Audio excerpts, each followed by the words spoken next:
Hey guys, we're back here with our Pokemon Soul Silver Nuzlocke. We're actually going to start off by running into Raikou.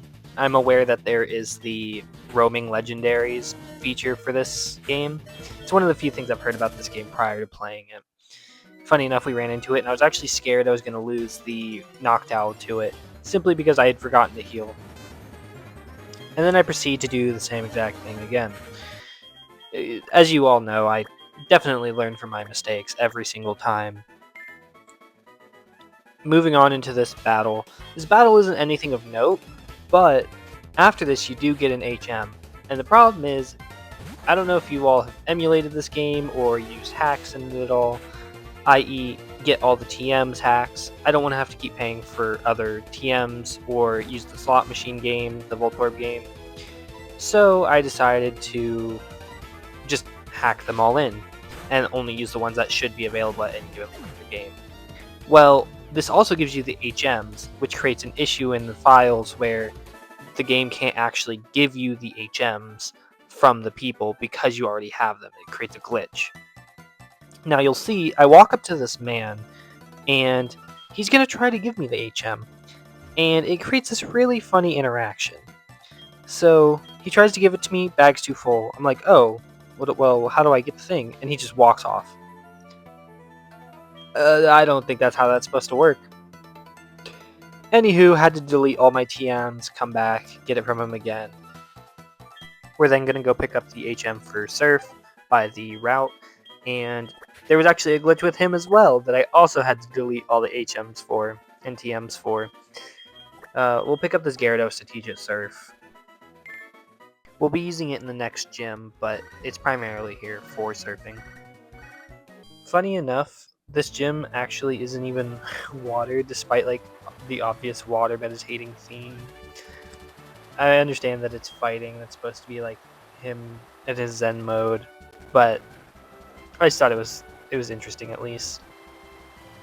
Running into a couple of these trainers, they were no big deal. We have Crobat. Crobat is quad resisting most of these. Going into this fight, we're just going to lead Crobat. Actually, one of my favorite Pokemon of all time, if not my favorite. 2 wing attacks for the first Machop, and then a Machoke that will hit the crit on to kill it in 1. Now, considering that was pretty much the only mandatory trainer, we'll move on to the gym leader, taking a quick look at our team, just running Crobat and a bunch of other flying types, with Drowsy being the only psychic. Now, if you were paying attention, you'll notice that I accidentally did not level up my Pokemon to the correct level. Level cap for this gym should be 31, and we are at 26. Luckily, Chuck does only have 2 Pokemon. We'll lead Crobat and just wing attack this twice. Should be fine. It tries a double team, does nothing. We then just wing attack it again. Now, going into the Poliwrath, with it being level 31, which is, like I said, a 5 level difference, we do have a team full of flying type Pokemon, so it's not terrifying. It's just more so, if it gets a crit at the wrong time, we could lose a Pokemon.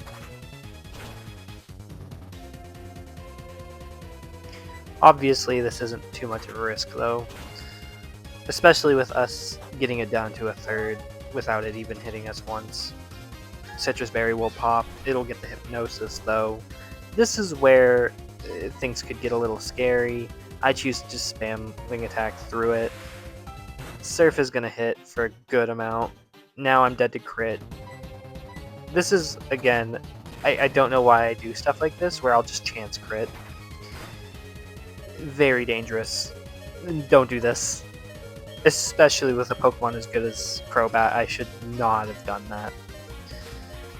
I'm actually checking Gyarados to see if he has a flying type attack. Obviously, he's not going to.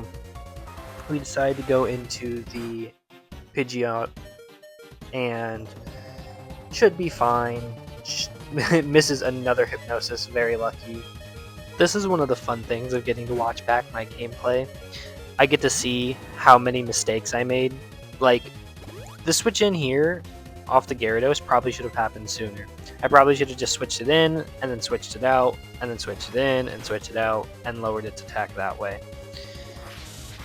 Instead, I am once again playing kind of risky. Gyarados is now struggling, and we're down to 3 Pokemon, 2 of which are actually weak to fighting, I believe. When this Drowsy is going to come in, we're actually going to be in a weird spot because it's technically dead to crit again, but now I put myself into this position where I don't really know what else I'm supposed to do. Another missed Hypnosis by the Poliwrath. Once again, got very lucky. We're going to try to go for the Hypnosis ourselves, and we hit, of course. Of course it misses 3, and we hit the 1. We have the Protagonist lock. That's just how it works, obviously. Now it's asleep, and we can just spam Confusion. This fight should have been easier in 2 different ways. 1, I should have played better. 2, we were way underleveled for this. Like, significantly so. At least it made it interesting and we didn't lose a Pokemon. Now, Chuck is actually going to have another Hyper Potion here. Even though I thought we were in the clear, we actually have to deal with him a little bit longer. Some more Confusion, another Hypnosis, I believe, and we should be out of here. Overall, this gym should not be difficult. It's a Tate and Liza situation where it's usually 2 simple Pokemon. You beat it easily with Pokemon off the route nearby or from the start of the game and move on with your day. At the end of the day, the heart of a Nuzlocke is making the game more challenging, simply to have fun. Did I have fun with this? Yes. Did I accidentally make it way more challenging than I thought it was going to be? Also, yes. Thankfully, we can just finish off this fight here. I'm not going to risk the Drowsy, and we are going to switch out. Now, in the interest of time, we're going to cut out a bunch of the next couple battles. We have to run up the Light Tower in the next city with Jasmine. We don't really want to include any of these fights. There was one guy who had 2 Arcanine, and we just served him to death. There was a couple other that had like a coughing. It really was a bunch of weak battles that didn't contribute anything to the content. I definitely see how this game can have like a lot of filler fights, but then like the gym battles are a lot of fun. We have to go up the tower, then we have to backtrack to the previous city and get the medicine from this guy. Time for some more good old fun backtracking. Go back up the tower to Jasmine, give her the medicine for the Ampharos, and we can get her back into her gym. Now, this was actually a really interesting change gym-wise. They kind of made like the gym the tower, and then they made her actual gym nothing since we go and help her. We just walk through and they thank us a bunch. Honestly, kind of sweet, kind of cool. Now, would I have preferred a traditional gym where I actually didn't have to do all the backtracking and all the stuff just to give the Ampharos medicine? Probably, but we're going to go ahead and start our fight against her. Jasmine's team actually isn't too crazy. She's just the Steel-type gym leader. She has a Magnemite to start out here with.